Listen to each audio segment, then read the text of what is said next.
Well, we now have the pleasure of being joined alongside the new head coach of the Tennessee Lady Vols. Kellie Harper is with us. Coach, great to see you. Thank you. Thank you for coming on. First off, congratulations. Coaching your alma mater, only the third ever coach in Tennessee Lady Vols history. What does that feel like, and what was your reaction when you became the new head coach, and what's happening right now? Well, it was it's a little surreal at times because obviously this program means a lot to me, and I understand how important it is to women's basketball in general. So it's been really exciting.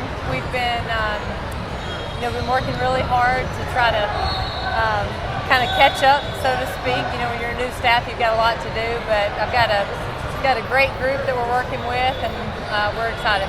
Well, and how much different is women's basketball now? I mean, you played in the mid to late 90s. You won 3 consecutive NCAA titles.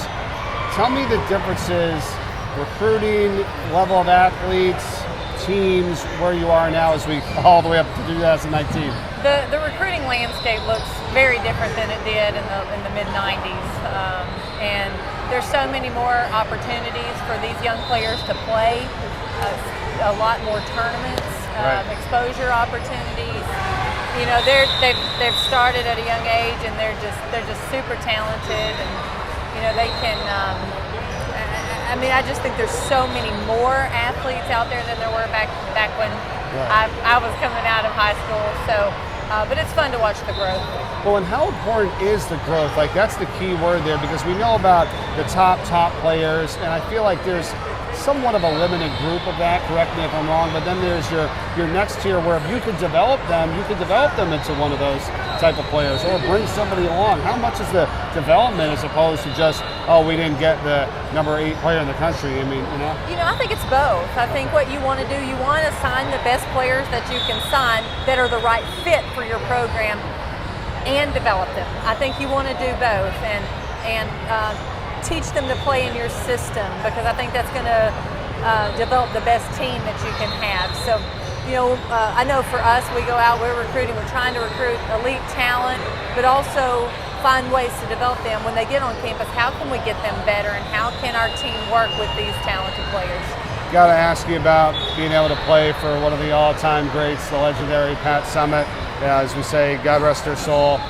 What an amazing career. I mean, even better person.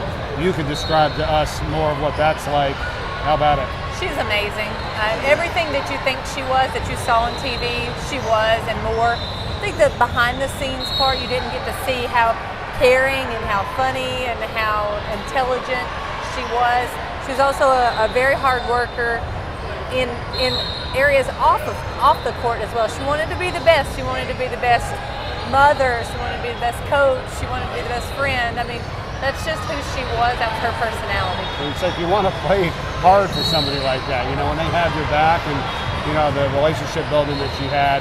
I mean, you can see why you guys win titles, but also everybody values her the way that you just described. I think she walked in and she had a presence about her that no one else had, and there was a respect there, and she was a great motivator. I thought one of her strengths as a coach was her motivating tactics with her players. We'd have done anything in the world for her, but obviously, just having her there as our role model and someone to look up to was really important for us. No doubt. You coached at Western Carolina, NC State, Missouri State, now here at Tennessee. Your husband, John, has been an assistant coach with you at all those previous stops, right? Tell me about that and the dynamic that you guys have. Well, it works for us. I was joking with someone the other day. They asked how we manage spending so much time together, but we are so busy. We can go 2 or 3 days at a time and not even speak, or at least only about basketball stuff. So, we work really hard in the office, and then we have children back home, so we're spending a lot of time with them when we can.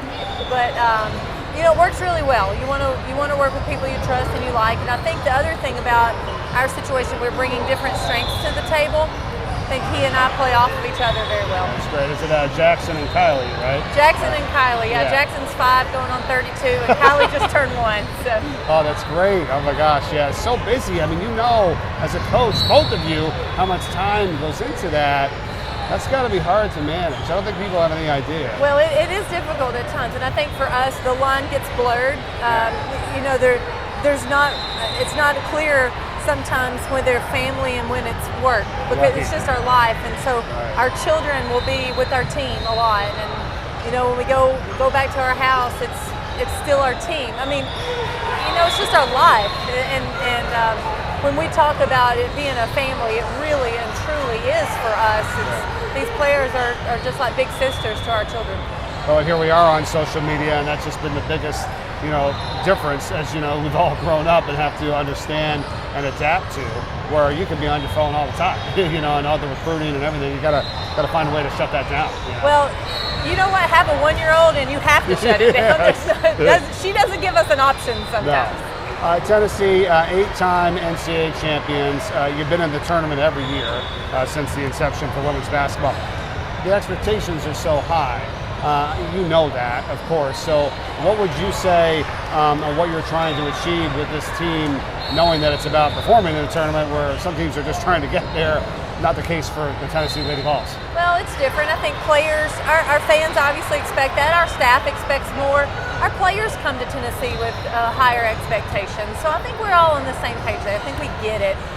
But right now what we're trying to do is get our players to understand, and everyone in our staff, we're just trying to be the best we can be every day. And if we can be the best we can be every single day, and we can improve every single day, by the end of the season, we've got a chance to be a pretty good basketball team. So I think that's what has to be our motivation right now. It's not so much big picture as it is just what can we do each day, and how the process can get us to be where we need to be. Yeah, that is hard sometimes, because we all want something immediately and we want to see the results, but you know, it's like that 12-page paper in college. We always waited till the last day to do it.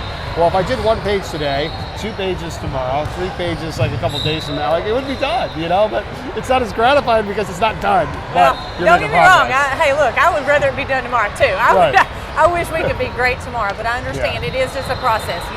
You have to buy in and understand there's building blocks, and things have to be established before you can be great. And, you know, I feel like we've had a good spring and a good summer, and hopefully we're on our way.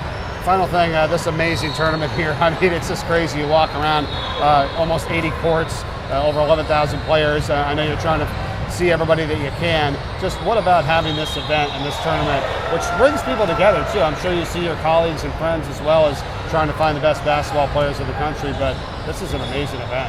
Well, you know, like I was talking about earlier, we didn't have this back in the 90s. Right. We didn't have opportunities to walk in one facility and have so many courts. And as a young college coach, you know, I had my maps driving around trying to see all the different gyms, and you know, you get to see half as many games as you can when you have a facility like this where you're watching, where you're not moving. You get here, you hope you brought snacks, because you're just not leaving. You're going to stay here and watch as many games as you can. Yeah, my Rand McNally Road Atlas has been replaced by Google, and everybody's watching that like, what the heck's he talking about? Like, what is that?